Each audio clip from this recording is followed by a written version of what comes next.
Hi everyone, this is Priyol studio. Welcome back my YouTube channel. तो आज की story start करते हैं।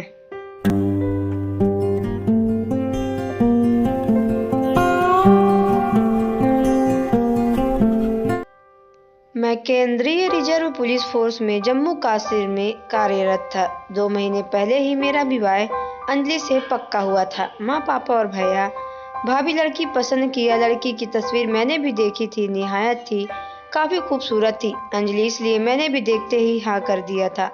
आज मेरा विवाह संपन्न हुआ है और आज मेरी अंजलि की सुहागरात थी। मेरे दोस्त, मेरी भाभी, सभी मुझसे लगातार हंसी मजाक किए जा रहे थे। मुझे कमरे की ओर उन्होंने ढकेल दिया। फिर उन्होंने पीछे से आवाज़ लगाया, मेरे दोस्त, आज तेरी सुहागरात, इसलिए पहले सुहागरात मनाना, फिर भाभी से जान पहचान करना चाहते थे। उन्होंने मुझे कमरे में ढकेला। जी हाँ, मैं थोड़ा शर्मीला, शालीनतायुक्त, सिद्धांत रिक्त विचारधारा का नौजवान था। मेरा सोचना था कि विवाह सिर्फ दो जिस्म का नहीं होता, दो आत्माओं का मिलन होता है। फिर जिन्हें हम नहीं जानते पहचानते, उन्हें हमारे जिस्म का मिलन तो हो ही नहीं सकता, मगर आत्माओं का मिलन कैसे होगा। मैं अंदर आया, दरवाजा बंद किया। फिर मैं आगे बढ़कर पलंग पर, बिस्तर पर अंजलि की ठीक बगल बैठ गया और फिर अंजलि से बात करने लगा। मैंने अंजलि से कहा, अब अंजलि कैसे लग रहे हो तुम? मेरी अंजलि के बीच ज़्यादा बात पहले कभी नहीं हुई थी। हम लोग दोनों एक दूसरे से अनभिज्ञ और अनजान थे, मगर अंजलि अभी भी कुछ न बोली, चुपचाप खामोश बैठी रही। मैं थोड़ी देर रुका और अपने हाथों से उसका घूंघट धीरे धीरे उठाने लगा। धीरे धीरे उसने से पर्दा उठता गया, चाँद पर बादला हटता गया और चाँद की झलक दिखने लगी। वाकई में अंजलि बहुत खूबसूरत थी।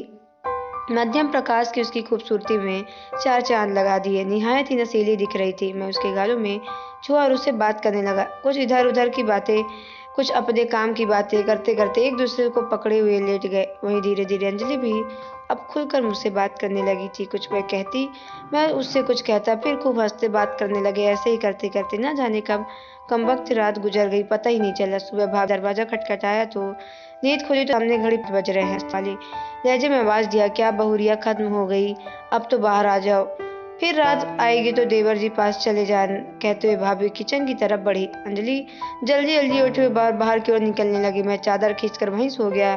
बाद में मैं भी उठा और तैयार होकर घर से बाहर की ओर निकला। दोस्त ने बार बार फ़ोन कर रहे थे, उनसे मिला। उन्होंने अपना अपना मजाक करना शुरू कर दिया। यार बताओ ना, रात में क्या क्या हुआ? मैं हंस कर टाल रहा था। अरे छोड़ो ना, अब तेरी भी होगी, देख लेना। ऐसे करते करते घूमते फिरते वह दिन निकल गया। रात हुई, फिर एक बार मैं अंजलि कमरे में आपस में हंसी मजाक करने लगे, ढेर सारी बातें करने लगे। बात करते करते मैं उसके बालों को सहलाता, उसके होठों को चूमता, गालों को चूमता, तो कभी उसके कानों पर दांत काटता हुआ शर्माते हुए, कभी मुझे एक ओर ढकेलते तो कभी अपनी ओर खींचती। रात भर खेलते ऐसे कमबख्त। फिर एक बार सारी रात गुजर गई, पता ही नहीं चला। आज फिर मेरी सुहागरात अधूरी सी रह गई। सकी भाभी ने फिर आवाज़ लगाई, बहुरिया जागो, तुम्हारे बाबूजी आए हैं, मैं तुम्हें ले जाने विदाई कराने। ये कहकर वह आगे बढ़ी। अंजलि ने मुझे जगाया और बोली, जरा उठिए, पापा आए हैं आज मेरी विदाई कराने। सो आप चलिए, मेरे पापा से मिल लीजिए। मैं जल्दी जल्दी उठकर तैयार होकर बाहर की ओर निकला। कुछ समय के बाद अंजलि मुझे बाय बाय करते गाड़ी में बैठ के, मैंने भी उससे बाय बाय का इशारा किया। फिर उसके करीब जाकर उसके माथे को चूमा और उसे विदा किया। विदा होकर वह अपने घर चली गई। एक दिन बाद मैं अपनी पोस्टिंग पर निकल गया। अंजलि अपने घर पहुंची, सामान घर में रखा, कमरे में मुंह फुलाकर बैठ गई। उसकी भाभी आई और बूढ़ी बड़े मजाक से मूड में उसके गालों में खिंचते बोली, क्या हुआ, बहुत थक गई हो? दामाद जी ने 2 रातों को सोने नहीं दिया कि उसके बिना रहा नहीं जा रहा। पूरे घर को छोड़कर अकेली कमरे में बैठ गई, मगर अंजलि मुंह फुलाए कुछ न बोली। भाभी मामला समझ नहीं पा रही थी। अंजलि ने उसके मुंह को पकड़े उससे बोली, क्या हुआ देवरानी, क्या बात है? आते ही आप इतनी नाराज क्यों हैं? अंजलि गुस्से से बोली, क्या भाभी, मम्मी पापा शादी से पहले दो लड़के के बारे में जानकारी नहीं ली थी क्या? ऐसा क्या है हो गया? आश्चर्य से भाभी बोली, भाभी लड़का तो नामर्द है, मर्द ही नहीं है। भाभी बोली, नामर्द क्या बोल रही है? ऐसा भला कैसे हो सकता है? ये तुम क्या कह रही हो? आश्चर्य से भाभी बोली। फिर अंजलि ने अपनी भाभी को अपनी सुहागरात का सारा किस्सा सुना दिया कि कैसे 2 रात अविनाश की सच्चाई छुपाने के लिए बातें बनाकर चुम्मा चाटी करते रहे, गुजार दिया।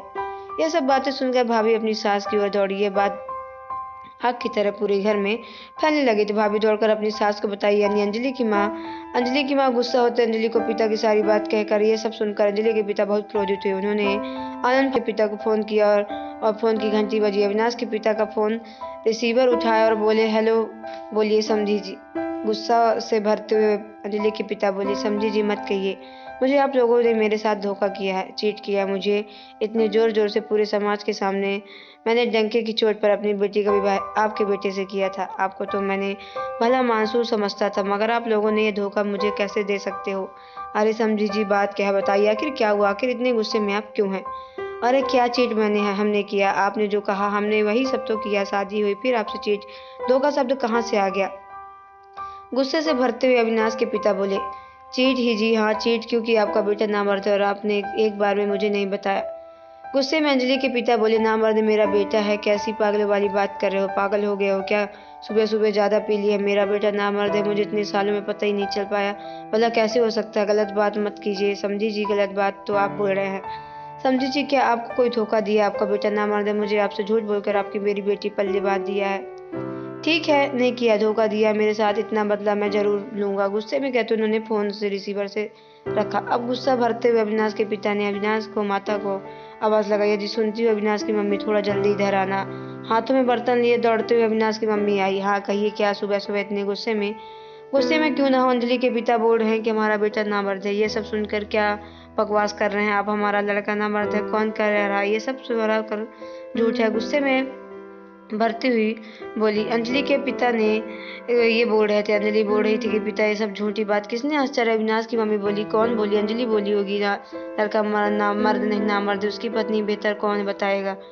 कुछ तो ऐसी बात रही होगी जिससे वजह से अंजलि ने अपने पिता को ऐसा कहा। अविनाश नामर्द है, जरा पता करो आखिर माजरा क्या। सोचते हुए अविनाश की मम्मी किचन की ओर प्रवेश की। अविनाश की भाभी से अविनाश की मम्मी की सारी बात बताई। अविनाश की भाभी भी ये सब सुनकर आश्चर्य से चकित रही, मगर फिर अविनाश की मम्मी को अब समझाते हुए बोली, आप चिंता ना करो माँ जी, मैं अविनाश को बात करके देखती हूँ, कहकर वह टेलीफोन की तरफ बढ़ी। फिर उसने अविनाश को टेलीफोन लगाया। फोन की घंटी बजी। उधर अविनाश की यूनिट की फौजी में फोन उठाया। हाँ कहिए, कौन बोल रहे हैं? आवाज आई।